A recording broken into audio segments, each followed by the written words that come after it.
I'm pretty decent at building stuff, but every once in a great while I'll have a dud.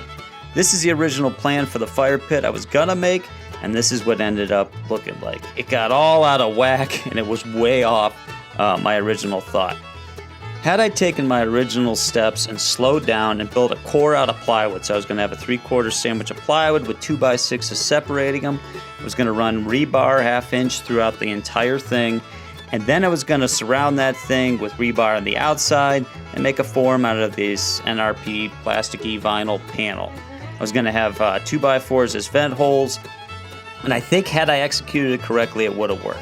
Unfortunately, I was trying to get this done before the summer, so in the spring you can see it's already wet, and that day it started to rain, and I had a bunch of 80-pound bags on my trailer ready to go. It took 12 of them, and even though I had them tarped out, they got way too wet and they started to break apart. So now I was in a race against time. So I cut that panel with a utility knife as fast as I could.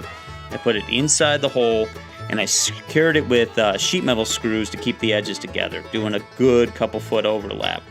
Then I started laying my rebar, and again, because I was in a hurry, I couldn't lay as many pieces of rebar as I liked. I used the 2x4s and I screwed through those, and I laid down the crushed brick from the previous pit at the bottom as kind of my foundation. Instead of using rebar now, I had to use some old fencing to kind of reinforce the concrete, but clearly that wasn't enough to hold it together. And then it was a race against time because, again, these bags had gotten wet and they were starting to set up.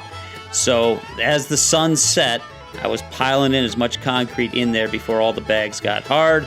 I had to put some spotlights in at night. And when it was all said and done, I ended up with a form that looked like this. It warped as I was doing it. And even though I moved some of the rebar around, I was afraid the whole thing was going to let go and I was going to lose it. So I ended up with this weird, abstract Picasso-looking form. And then to top it all off, we built the fire a little too soon before the 28 days for the full cure of the concrete.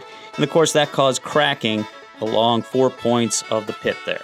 And of course, this winter, when those things get water inside them, freeze, they will bust that thing apart, and it'll get further out of whack here. So what did I learn? Well, it's nothing I didn't already know. You gotta slow down, you gotta check the weather, you gotta take your time, you gotta have a plan. And if you put all those things together, the thing usually turns out right. If you rush it, then you end up with something like this. Thanks for watching.